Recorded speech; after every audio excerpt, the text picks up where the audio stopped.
Okay, go for it. I'm Jake. Stand there and look until they. Oh, we're live. I'm Jake Michaels, and I'm the director. Okay. Tommy Walker, and I play Veros. I'm Sandra Genre, and I play Ricky Youngster. TJ Rotel, head of production, Geek and Sundry. Denise Buntelhop, producer. I'm Julia Dennis, and I play Annabelle the Bard. I'm Deborah Ann Woll, and I am the storyteller Dungeon Master. I'm Jasmine Bueller, also known as That Bronze Girl, and I play Beryl, the half-orc barbarian. So what got you guys interested in this? Well, I'm so terribly good-looking that they all gravitated towards me, and it became a group. I couldn't stop them. It's like a magnet. That's all I've got to offer.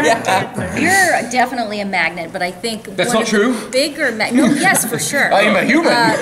Deb was definitely the magnet that brought us all together. Yeah, 100%. Yeah, I mean, I play with Tommy and Julia at home, and then Geek and Sundry reached out and was like, hey, would you want to do a show? And I was like, sure, can I bring my friends?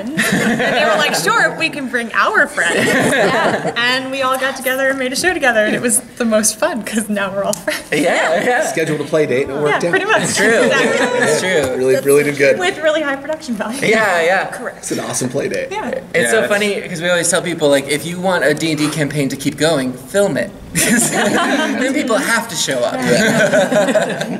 You guys have like a favorite episode or like a most embarrassing moment? Like that? Let's see. Please, cast. Yeah. Favorite I mean, episode. I have an embarrassing moment. It's a little behind the scenesy, but they've made this beautiful like leather grid map. And because of glare and things like that, we were gonna bring out a plexiglass and put it on top, and I would use these gorgeous chalk markers to like in a moment make my maps. And I got so excited about a battle coming up that I forgot to call for the plexiglass, and I drew straight on this like beautiful thing with the chalk, and it did not come out. And it took like 45 minutes out of our shoot day, and I just sat there like going, oh my god, I'm so sorry, this is day one and I've already ruined everything. But our amazing crew, Brad and everybody, were able to figure it out. They used makeup, which was a really brilliant idea, and they fixed it, and we kept going. But that was like right off the bat, I was like, oops. My enthusiasm got me in trouble. It was so quiet, you could like probably hear a pin drop, because we were all like, yeah, and then we're like, why'd she stop? And then we're like, oh. Like, Did you notice it first? Or Oh did yeah, somebody no, say- I went right in and went, oh shit. I think we all saw that, and we're like, what? What's coming up? Yeah. Because you're still in story. I remember getting the text message, like, hey, we're down for a few minutes, Brad's got to fix the map. I was like, oh, okay. Okay, sounds good. I walked back over, and Brad's like literally with like cover up and just like, it pays when your production designer is also a special effects artist. Yeah. And then our makeup artist, thank goodness, had like tattoo cover, Right. which helped because it was a piece of leather. And it was right? green chalk that I'd used. Yeah. It all worked out. It all worked out. It's just one fine. day, that's all. Yeah. But it was definitely like a first moment of like, oh, my nerves got to me. You put your mark on the show, though. That's true. I think one of the moments that like stood out for me was with like right away we were in the shop and Matthew Lillard comes in, and it was before we started filming, and he was like, "Are we doing the voices?" Like, yeah, I think we're gonna, because we didn't know either. Like, I think we're gonna do the voices, and he comes in, he's like, "Ah, good way!" We're like, "Oh, we're doing the voices." Yeah. Like, oh, this is gonna be fun. Yeah, it's so good. A heavy Scottish brogue. Yeah. He's like, everything was It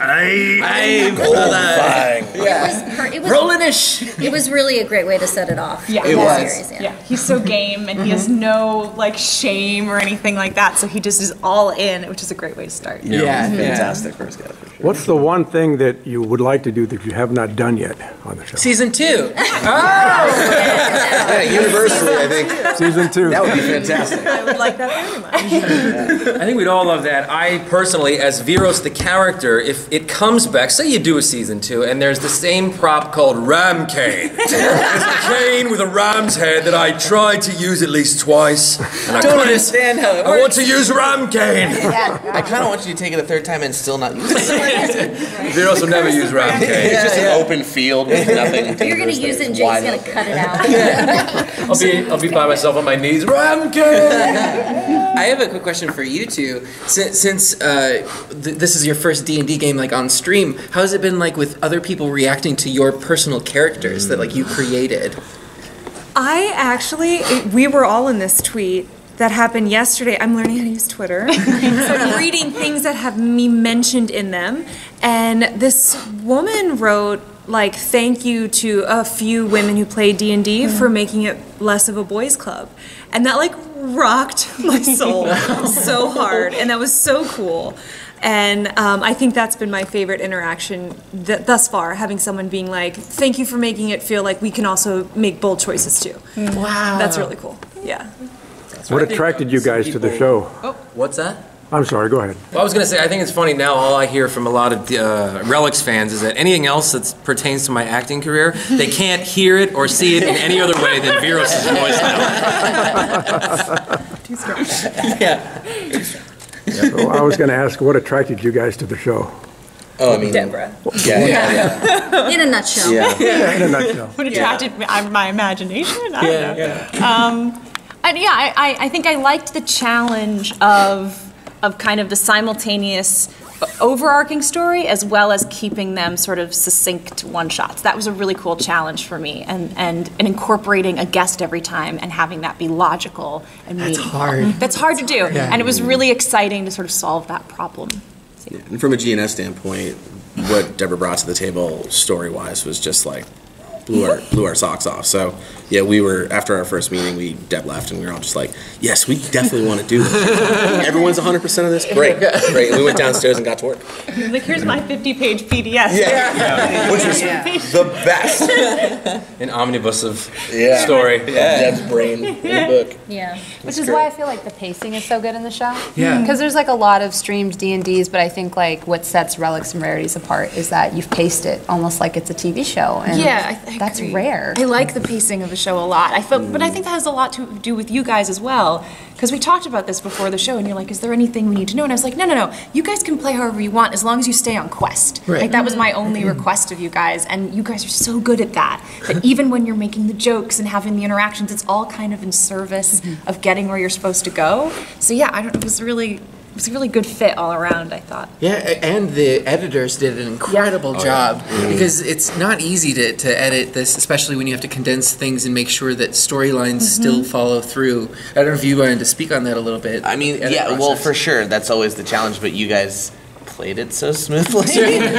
like you said, you instructed them to not go off quest, and they didn't. And so it was actually, it was a wonderful problem to have to find things to cut because it's also good. So we had to do, like, the only thing we were able to remove was like redundancies or like technical questions or anything like that. But a lot of it's intact as it is. So a lot of it, that flow is really credit to you guys. Laughter that went on a little too long. There's definitely a couple moments where we all just broke down. Well, there's those ebbs and flows in live streams that aren't edited too, and we get to see those, and those are great to watch. But like, they are natural ebbs and flows that happen at a table, and we're okay living through that. But when we want to like get to the story, then it's nice to just cut through those moments. Do you guys hang out after the show? Yeah. We actually had weekly dinners. Every time the show would air live, we would meet at either Deborah's house or me and Tommy's house, and we would all cook a big family meal, and we'd all be around with our computers and phones. And we would talk to Jasmine on chat. I'm not local. I live in Seattle. She was in another state. She was there. But she was there, and Yeah. thank goodness, because the fans were like really happy about that. 'Cause Yeah, it made yeah. them feel too like they knew we were in the same room. Yeah. But they also knew Jasmine was with us, so that was really helpful too. And by the way, those dinners were supposed to be like, okay, we all made dinner, sit down, watch a show, and then everybody go home. And we all stayed till like 11 o'clock. Yeah, the yeah, next time. And we were like, oh, it's a childhood life. The last one, we were all like, oh my god, I can't believe I'm not going to see you next week. So we've got other things in the plans. Yeah. Yeah. It was a lonely Monday, that first one, after we Lonely Monday, we called it. Called it such. Lonely Monday. I remember. It has been known. Monday, lonely Monday. I think you did a song about I think that. that's going to be it. That's going to be the beginning of the chorus. Yeah, I believe it's Okay, one last question. Any predictions on Game of Thrones?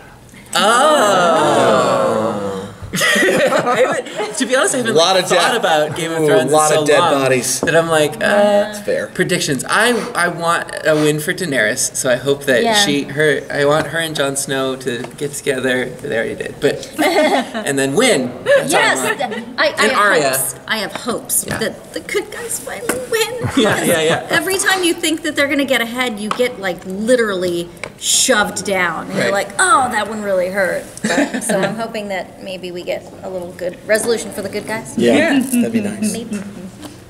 All right, that'll do it. I know you guys are Yay. busy. Thank you very much. Thank Thank you. you very Thank much. you guys so much. Yeah, thank you.